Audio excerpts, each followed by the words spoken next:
আসসালামু আলাইকুম। সকাল ৯টা বেজে ২৫ মিনিট। আজ বৃহস্পতিবার। বাংলাদেশ বেতার, কক্সবাজার। স্থানীয় খবরে স্বাগত জানাচ্ছি শামীম আক্তার। মহেশখালীতে পবিত্র রমজান মাস উপলক্ষে মোবাইল কোর্ট পরিচালনা করা হয়েছে। গতকাল মহেশখালী পৌরসভার ডাকবাংলো বাজার ও গৌরবঘাটা জেটিঘাট এলাকায় উপজেলা সহকারী কমিশনার ভূমি ও নির্বাহী ম্যাজিস্ট্রেট দীপক ত্রিপুরার নেতৃত্বে এই মোবাইল কোর্ট পরিচালনা করা হয়। এতে ওজনে কম দেওয়া, পণ্যের পরিচিতি ও উৎপাদনের তারিখ ছাড়া পণ্য বাজারজাত করার অপরাধে ৩ জন ব্যবসায়ীকে ৭০,০০০ টাকা অর্থদণ্ড প্রদান করা হয়। এ সময় বিএসটিআই পরিদর্শক, উপজেলা স্যানিটারি ইন্সপেক্টর, থানার এসআই সহ সংশ্লিষ্টরা উপস্থিত ছিলেন। এদিকে ঈদগাঁওতে বাজার মনিটরিং ও মোবাইল কোর্ট পরিচালনা করে ৪ ব্যবসা প্রতিষ্ঠানকে ১৭,০০০ টাকা জরিমানা করা হয়েছে। উপজেলা প্রশাসন ও ভোক্তা অধিকার সংরক্ষণ অধিদপ্তর কক্সবাজারের যৌথ উদ্যোগে এই অভিযান পরিচালিত হয়। এতে বিভিন্ন অনিয়মের অভিযোগে ৪টি প্রতিষ্ঠানকে মোট ১৭,০০০ টাকা জরিমানা করেন উপজেলা নির্বাহী কর্মকর্তা ও নির্বাহী ম্যাজিস্ট্রেট বিমল চাকমা। এ সময় ভোক্তা অধিকার সংরক্ষণ অধিদপ্তর কক্সবাজারের সহকারী পরিচালক, উপজেলা স্যানিটারি ইন্সপেক্টর, আনসার বাহিনীর সদস্যসহ সংশ্লিষ্টরা উপস্থিত ছিলেন। উখিয়ায় রোহিঙ্গা ক্যাম্পে হেড মাঝি মোহাম্মদ নূর হত্যার ঘটনায় জড়িত থাকার অভিযোগে ৪ জনকে গ্রেফতার করেছে এপিবিএন। ১৪ আর্ম পুলিশ ব্যাটালিয়ন এপিবিএনের অধিনায়ক ও অতিরিক্ত ডিআইজি মোহাম্মদ সিরাজ আমিন জানান, গতকাল রাতে ১৯ নম্বর ক্যাম্পে অভিযান চালিয়ে মোহাম্মদ মোজাম্মল, কামাল হোসেন, মোহাম্মদ সিদ্দিক ও জুবাইরকে আটক করা হয়। উখিয়া থানার অফিসার ইনচার্জ আরিফ হোসেন জানান, রোহিঙ্গা হেডমাঝি হত্যার ঘটনায় গতকাল ১৩ জনকে আসামি করে মামলা করেছে নিহতের স্ত্রী সমীরা বেগম। উল্লেখ্য, গত মঙ্গলবার রাতে রোহিঙ্গা ক্যাম্প ২০ এক্সটেনশনের হেডমাঝি মোহাম্মদ নূর তারাবির নামাজ শেষে বাড়ি ফেরার পথে সন্ত্রাসীদের হাতে নির্মমভাবে প্রাণ হারায়। কক্সবাজার শহরের কলাতলিতে অগ্নিকাণ্ডের ঘটনায় জুতা, আচার ও বিভিন্ন প্রসাধনী সামগ্রীর ৬টি দোকান পুড়ে গেছে। গতকাল কলাতলির সমুদ্র সৈকত সংলগ্ন ফেস্টিভ্যাল মার্কেটে এই অগ্নিকাণ্ডের ঘটনা ঘটে। বিষয়টি নিশ্চিত করে ফায়ার সার্ভিস কক্সবাজার স্টেশনের উপ সহকারী পরিচালক মোহাম্মদ তানহারুল ইসলাম জানান, স্থানীয়দের মাধ্যমে খবর পেয়ে আগুন নিয়ন্ত্রণে ফায়ার সার্ভিসের ৩টি ইউনিট কাজ করে। প্রায় ১ ঘণ্টার চেষ্টায় আগুন পুরোপুরি নিয়ন্ত্রণে আনতে সক্ষম হয় তারা। এ ঘটনায় কেউ হতাহত না হলেও আগুনের সূত্রপাত ও ক্ষয়ক্ষতির পরিমাণ জানতে তদন্ত করা হচ্ছে বলে জানান তিনি। উখিয়ায় পবিত্র রমজান মাস উপলক্ষে দরিদ্র পরিবারের মাঝে ইফতার সামগ্রী বিতরণ করা হয়েছে। এতে একটি আন্তর্জাতিক সংস্থার অর্থায়নে ৪০০ হতদরিদ্র পরিবারের মাঝে ছোলা, তেল, চাল, পেঁয়াজ সহ ইফতার সামগ্রী বিতরণ করা হয়। গতকাল পালংখালী ইউনিয়ন পরিষদ চত্বরে এসব ইফতার সামগ্রী বিতরণ করেন সহকারী কমিশনার ভূমি জারিন তাসনিম তাসিন। এ সময় পালংখালী ইউনিয়ন পরিষদের চেয়ারম্যান এম গফুরউদ্দিন চৌধুরী সহ অন্যান্যরা উপস্থিত ছিলেন।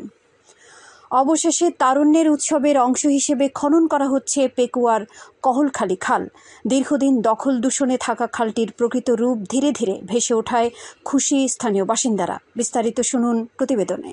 দীর্ঘ সময় পরে হলেও আপন চেহারা ভেসে উঠেছে পেকুয়ার অন্যতম কহলখালী খালের। পেকুয়া বাজারের পাশ ঘেঁষে উপজেলা পরিষদ ও থানার পাশ হয়ে বয়ে গেছে পেকুয়ার অন্যতম প্রবাহমান এই খালটি। দীর্ঘ ৩ কিলোমিটার দৈর্ঘ্যের এই খালটি দখল দূষণে ছিল মৃতপ্রায়। এই খালের উপর নির্ভরশীল এখানকার হাজারো কৃষক। এখন যাতে হাল পরিষ্কার হয়ে গিয়ে পরিষ্কার হয়ে যার গই, এখন পানি মানে বর্ষাতেও পানি লামি যাবই, পানি চলাচল হইব। খালটি দীর্ঘদিন দখল দূষণে ভরপুর থাকায় পেকুয়া সদরের বাম্যাখালী, শিকদারপাড়া, মিয়াপাড়া সহ আশেপাশের শত শত একর জমিতে চাষাবাদ অনিশ্চিত হয়ে পড়েছিল। দীর্ঘদিন পর খনন কাজ শুরু হওয়ায় খুশি স্থানীয় কৃষকেরা। পরিষ্কার করার পরে এখন পানি হাতে সুবিধা হইয়ে তোলে, ফার্নিচার গরিবের এখন সুবিধা হইয়ে সে সংস্থা এবার কারণে কৃষকেরও উন্নয়ন হইয়ে এবং আরা যারা হাজগরের লেবার হিসেবে ইতারারও কি হইয়ে উন্নয়ন। পেকুয়া উপজেলা পরিষদ সূত্রে জানা গেছে, কহলখালী খালটি পেকুয়া বাজারের অংশ থেকে পেকুয়া উপজেলা পরিষদ পর্যন্ত 2 কিলোমিটার অংশ খনন কাজ ও পরিষ্কার পরিচ্ছন্নতার কাজ শুরু করেছে এনজিও সংস্থা রিসার্চ ইন্টিগ্রেশন সেন্টার রিক। ওয়ার্ল্ড ফুড প্রোগ্রামের অর্থায়নে প্রায় ১০০ জন শ্রমিক নিয়মিত খালটি খনন ও পরিষ্কার পরিচ্ছন্নতার কাজে নিয়োজিত রয়েছেন বলে জানান রিকের কর্মকর্তা হোসনে মোবারক আরমান। নাম মূলত এগ্রিকালচার ইনফ্রাস্ট্রাকচার, যাতে কৃষকরা এমন একটি অবকাঠামো সৃষ্টি করব যেটার কারণে কৃষকরা উন্নত হয়, এই কৃষকদের ফসল বৃদ্ধি পায়, কৃষকরা উপকৃত হয় পাশাপাশি আমরা যে কাজটি করতেছি এই কাজের মাধ্যমে আমাদের কাজে যে সংযুক্ত আছে তার একটি পরিবার পরিচালনা করা যায়। এই খনন কাজের মধ্য দিয়ে কৃষকের মুখে ফুটেছে হাসি, তবে তারা খালটির পুরো অংশ খননের দাবি জানান। আবহাওয়া এখন জানিয়ে দিচ্ছি বাঁকখালী নদীর মোহনা ও সংলগ্ন এলাকার সামুদ্রিক জোয়ার ভাটার সময়সূচি। আজ জোয়ার শুরু হয়েছে সকাল 8:49, চলবে দুপুর 3:06 পর্যন্ত। ভাটা শুরু হবে দুপুর 3:06, চলবে রাত 9:47 পর্যন্ত। সবশেষে পর্যটক বার্তা। পর্যটন নগরী কক্সবাজারে আগত ভ্রমণ পিয়াসুদের সাগরের পানিতে নামার পূর্বে সাবধানতা অবলম্বন করার জন্য অনুরোধ করা হচ্ছে। যারা সাঁতারে দক্ষ নন তাদের পানিতে বেশি দূর যাওয়া উচিত নয়। ভাটার সময় স্রোতের সাগরমুখী টান প্রবল হওয়ায় সাগরের গভীরে ভেসে যাওয়া এমনকি প্রাণহানির আশঙ্কা থাকে। সেই সাথে পর্যটকদের স্বাস্থ্যবিধি মেনে চলার পরামর্শ দেওয়া হচ্ছে। খবর শেষ হলো।